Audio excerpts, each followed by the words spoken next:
Hi everybody, it's Franny from Heidi and Franny's Garage, and it's time to do an oil change on our 2012 MINI Roadster S.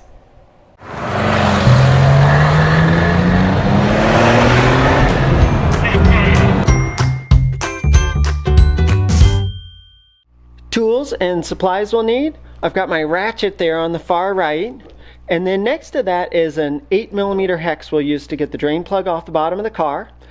Then next to that is our torque wrench. Then next to that is a ratchet and a bunch of extenders and a universal joint and a 27mm socket that we're going to use to get the oil filter cover off. Then next to that is our oil filter, replacement oil filter, and its rubber gasket, along with a copper crush washer that we're going to use on the oil plug. And then some silicone grease, which we'll use on the rubber gasket for the oil filter container. To the left of that are our rubber gloves, and then about 4.5 quarts of oil I think we'll need. And then behind that is our oil catch pan, and to the right of that are our rags and shop towels. I'll run you through the steps for today. So first step is going to be to take the car out and get it nice and warm. Then we're going to put it back on the lift and we're going to raise it up and drain our oil out. And while that's draining, we're going to lower the car and we're going to get to the oil filter. Now on this car it's a little strange, so I'll show you how we get to that. It's a little bit weird. Once we have that out, we'll replace the element, clean that up, and reinstall it. Then we'll get underneath and put a new crush washer on our plug and get that back on, torque that to spec. And then we add about 4.5 quarts of oil or so to the car. We'll check our levels and make sure everything looks good. Start our car and look for leaks and things underneath it. Then after we're happy with all of that, I'll show you how to reset the service indicator on the dash.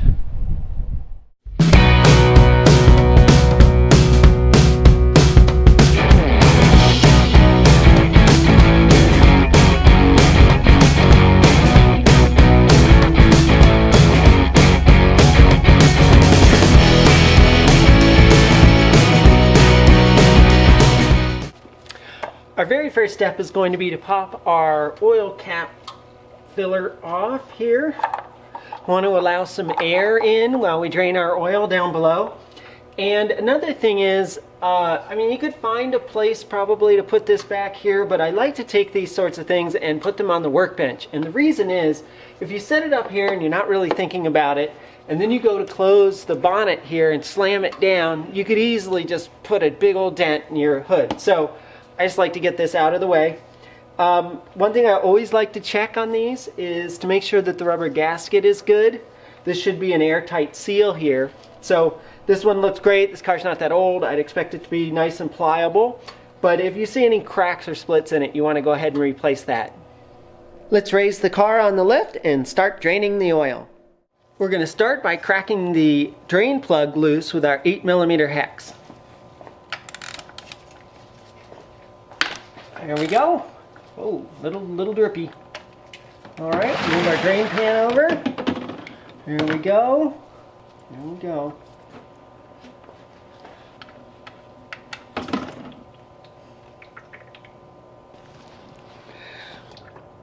There. Okay, with that draining, we're going to go ahead and lower the car and work on getting our oil filter out. Our next step is to remove our coolant reservoir tank.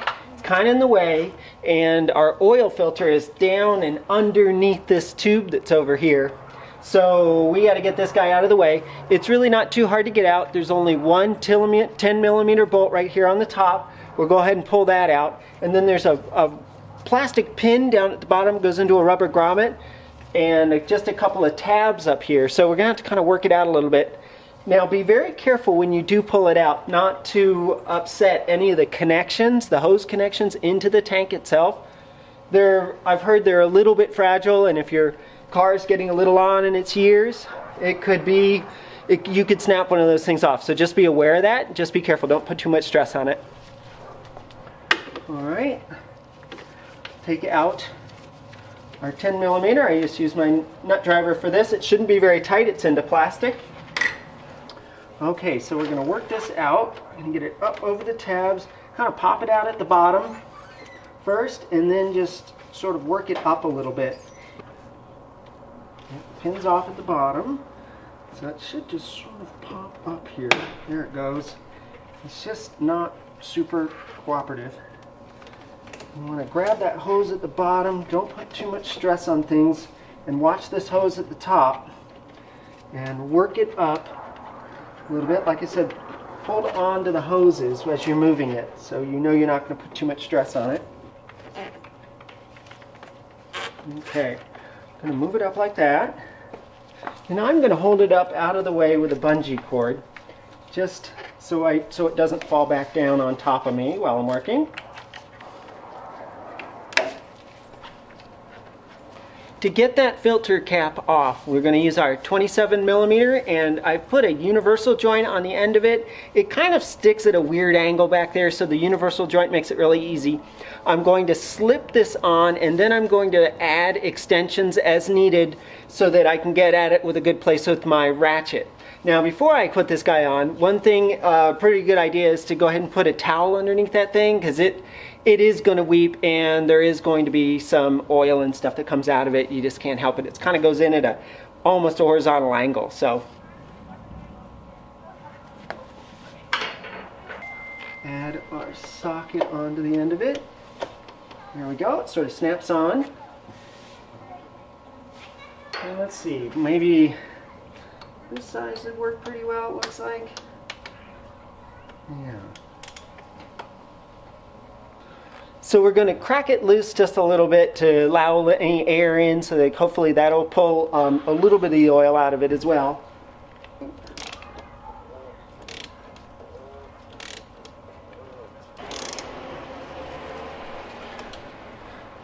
All right, with it loose enough, I can go ahead and pull all this out and just do the rest by hand.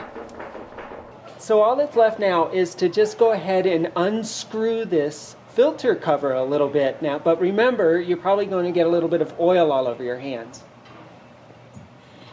Would you like a sandwich? Would I? Oh, that looks great! Oh. I got you some milk too. Mmm. Yummy.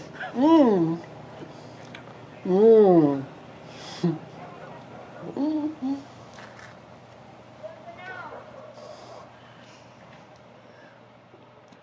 Thanks, Heidi.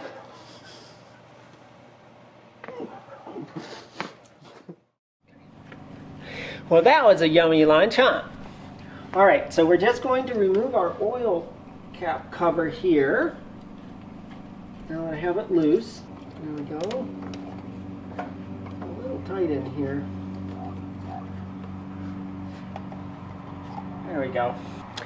And our oil filter came out with the cap, so that's great. We're going to go ahead and take it to the workbench and replace the gasket and go ahead and get it cleaned up. I'm going to prep our oil filter cap. You just need to pull the oil filter out of the cap. It's in there, it sort of snaps in. There we go. There we go, I got it out. All right, set that over here. One thing I like to do with these paper filters is to go ahead, and this is an optional step, to go ahead and cut these things open and take a look at the pleats. You get a really good idea if there's anything really bad happening in your engine very quickly. You'll see a bunch of metal bits all over it. If you're not going to do that, at least take a look through the pleats a little bit, or if you really want to know for certain, go ahead and send your sample of your oil over to Blackstone or any of those other oil testing companies, and they'll give you a full analysis of how the oil is in your car.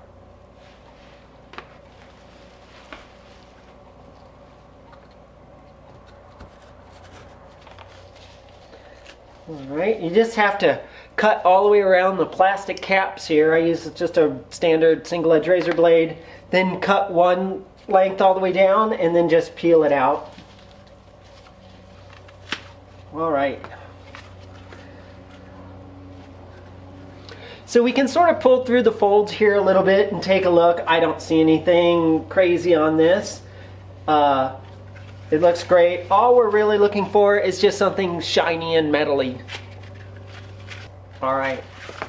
Okay, well that looks great. Just going to clean the inside of our oil cover here, oil filter cover.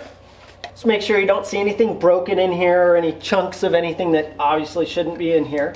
Doesn't have to be super duper clean. You're just kind of it's more an inspection than anything else.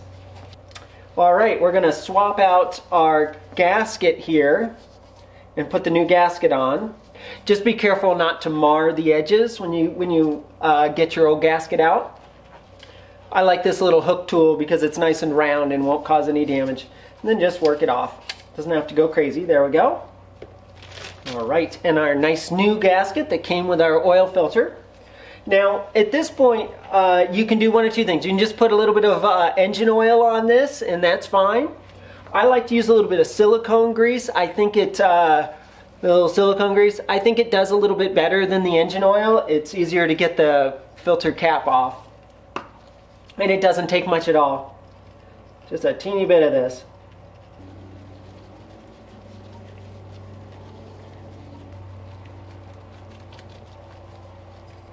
And then just work it on your filter cover here. And make sure you get it in the final last groove. It should go in here. So you've got your ridge here, you've got kind of some webbing here. Then there's the obvious groove where the gasket goes, and then the threads start after that. So we have our new filter all ready to go, and we can just sort of place it in our cap. It's not going to stay in there. I think we're going to end up actually just putting the filter in first and then putting the cap over. So I'll just set that aside. Finally, we need to prep our drain plug and swap out our copper washer, crush washer,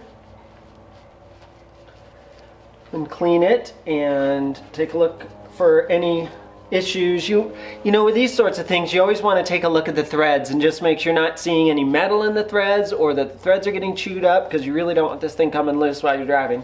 So this one looks fine. Go ahead and put our copper gasket on, copper washer, we're all set. Okay. With our filter and cover prepped and our drain plug prepped, we're all set to start putting these back in the car. We'll go ahead and reinsert our oil filter cover with the oil filter in it. Just want to work it down into that area again. Okay. I'm going to have to use the braille method a little bit. Whatever you do, don't cross thread that plastic cover. There it goes. Should screw on easily. And get it on as far as you can, hand tight, and then we're going to torque it to 19 foot-pounds. It's pretty important that you go ahead and torque it properly because it's a plastic cover, and if it gets over tightened, it really can snap. All right. Feed our socket on.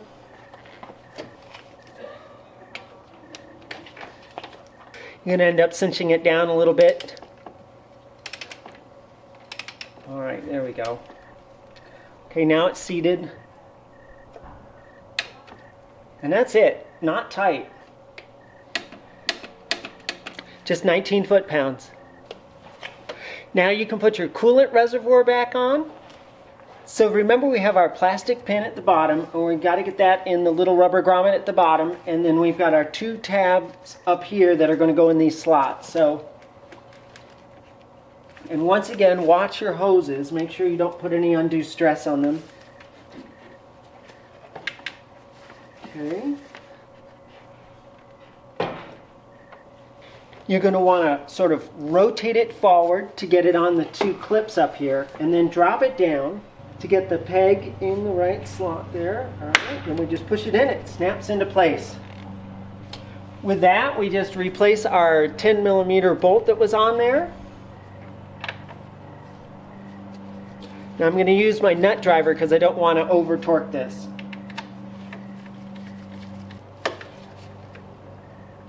Okay. Take this opportunity to go ahead and look around. Just make sure that all your hoses you didn't knock anything loose. Everything still feels fine underneath there.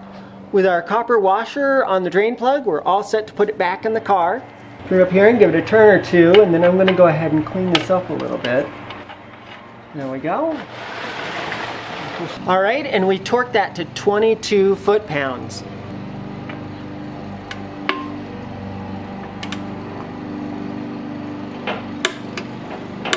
Okay, we're all set to put oil in the car. We're going to add 4 quarts of oil, and then we'll probably add a little bit more, check our dipstick, and see where we are.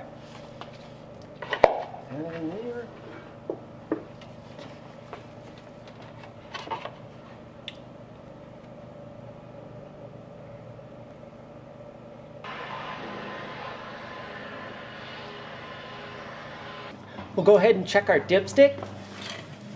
Just pull it out and wipe it off the first time. And reinsert it all the way back down. Let it sit for a second. And go ahead and pull it back out. And see where we are. Go ahead and lay it on our towel here. And it looks like it's all the way up to the top mark. I kind of expected that. We need to start the engine. Let it run for a couple of seconds just to get the oil running through it, and then we'll let it sit for a second and we'll check our level again. I've checked our dipstick level and I ended up adding probably another half quart, so 4.5 total, and that brought the level right up to the top mark on the dipstick. So we're good here. The last thing we want to do is go ahead and clear the code off of the dash. So I'll show you how to do that. To reset the service indicator on the dash, we'll go ahead and put our key in.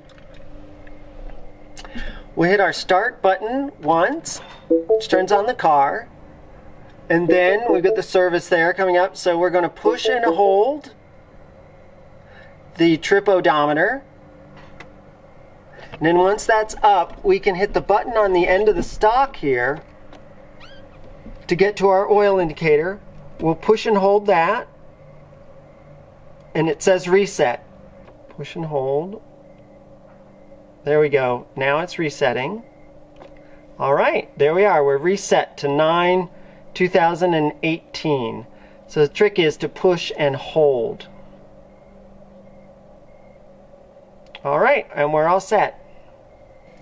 If you've successfully reset the service indicator, when you put the key in the next time and hit the start button, there you go. You won't see the service indicator anymore. Well, I hope you enjoyed this video on how to do an oil change in our 2012 MINI Roadster S. If you did, please give the video a thumbs up. Got any questions or comments, go ahead and leave them down below and I'll get right to them. Thank you so much for watching, and until next time, safe travels. Bye.